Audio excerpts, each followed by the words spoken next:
Around the World in 80 Days, or read the book by Jules Verne. Myself, I love the old version with David Niven, the movie star, starring in Around the World in 80 Days. Well, the story sees him set off to go around the world in 80 days from the steps of the Travellers' Gentlemen's Club we'll pass next. Away to our right, the memorial to the Crimea, the Lady with the Lamp, Florence Nightingale.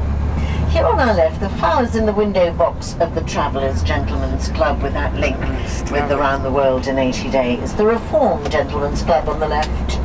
More flowers in the window boxes of the RAC Gentlemen's Club, the Royal Automobile Club, here on the left. They have an Egyptian-style swimming pool, squash courts too.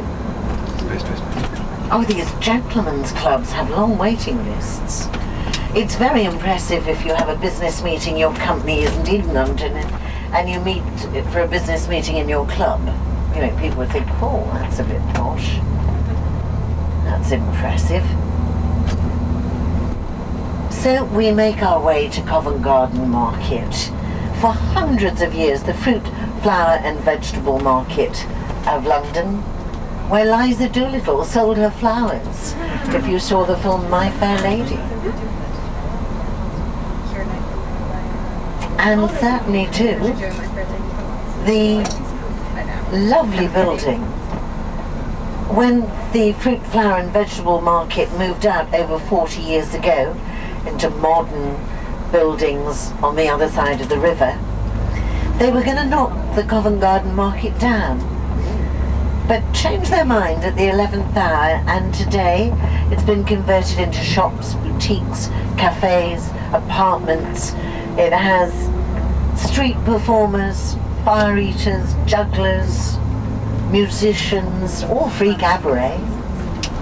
It has an arts and crafts market, a little antique market. Really is charming.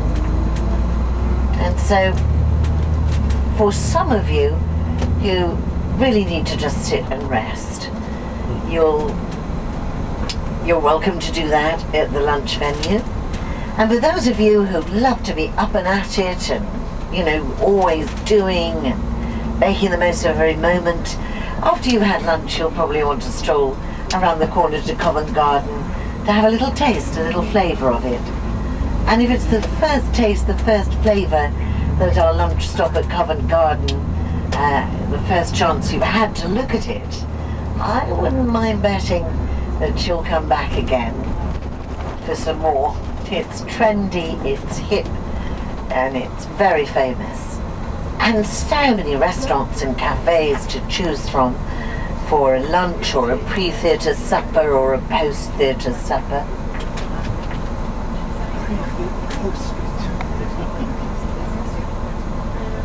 So Piccadilly Circus, where you'll see the statue of Eros standing on one leg with wings,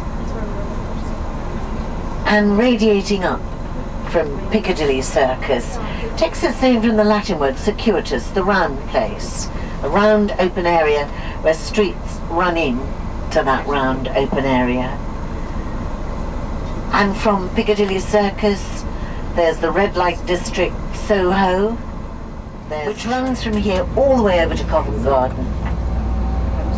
In the main, the majority of our theatre district is from Piccadilly Circus, Shaftesbury Avenue, all the way over to Covent Garden. Eros on the right, balanced on one leg with wings, here at the heart of Piccadilly Circus. Behind you to the right, the 39 Steps at the Criterion Theatre, a spoof comedy version of the 39 Steps. Musical, I think, is always a good choice. You know, unless you really are somebody that likes something very highbrow. They have that for you too. But after good solid days touring, looking around museums, you know, something light and frothy like a musical is usually fun. And if you love the music of ABBA, then Mamma Mia at the Prince Edward Theatre down ahead of us is a great musical. The film was lovely. But I have to say, I think the musical's better. Is Her Majesty's Theatre here somewhere? Yes, we'll just turn the corner and go past Her Majesty's Theatre in a moment for Phantom of the Opera. It's lovely, the night, that. It's lovely. Isn't it? Yes. I just start. It's busy now. Just start. What's she saying? So, here on your right, the Phantom of the Opera. On your left, breakfast at Tiffany's at the Theatre Royal Haymarket. So 2 theatres, one either side of this road.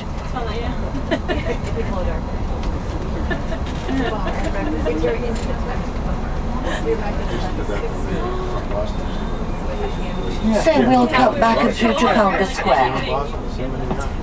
And a real novelty, this year we have a living sculpture on the 4th plinth in Trafalgar Square, as you'll see. Last year you could put your name and address into the drawer. Thousands of people did, saying what you would do for the hour that you would be given the chance, if you were given the chance to be a living sculpture. And the names were drawn out of the hat and chosen. So we'll see who's on the 4th plinth today. We've had a lady in a deck chair reading a book. We've had people fire eating. Somebody up there, a chap up there cooking. Who have we got on the 4th plinth today? Somebody in yellow, looking slightly loony. Party? What do you think there? Party? On the left, the Rat Pack at the Adelphi Theatre. Here on the left, Ed Byrne, comedian on the left. Wouldn't be everybody's cup of tea unless you're really into Brit humour. Up the street on our left, you'll see the glass roof of Covent Garden Market. Down to our right, the Savoy Hotel. Got the street off. Yes, because it's been shut for 2 years, the Savoy. We're having a fantastic upgrade. Nice. Then up this little street on the left, you'll see the Lyceum Theatre for Lion King. Well, I mean, how do they recreate the cartoon Lion King by Walt Disney, which is exactly what the musical does? Leopard, wildebeest, tiger, elephant, lions, of course. Well, they do, and for those of you that have seen it, you know it is fantastic sets, fantastic costume. It's just spectacular. Up on the left, the Lyceum Theatre for Lion King. A most wonderful evening at the theatre. A feast for the eye. If you want something a little more heady, a little more highbrow, here on the left, an Inspector Calls, a play by J.B. Priestley. Well, so sad that Patrick Swayze didn't manage to succeed in his struggle against cancer. But you look back on some of the movies he's made through the years, and Dirty Dancing was one. Youngsters have fallen in love with the romance and the dance again. Here on the left, at the theatre, the Aldwych, Dirty Dancing the musical. Such a dreary little street, but how charming they've made it with these pretty flowers on the right. Don't they look great? And this little restaurant on the right is where you can eat and they sing opera to you as you dine. Wouldn't that be fun? Well, how about a ghost story? A Victorian ghost story, The Woman in Black. Only 2 actors in the whole play, and it is scary. We brought our 2 teenagers to see it last year, and they screamed and they shrieked. It was very pleasing.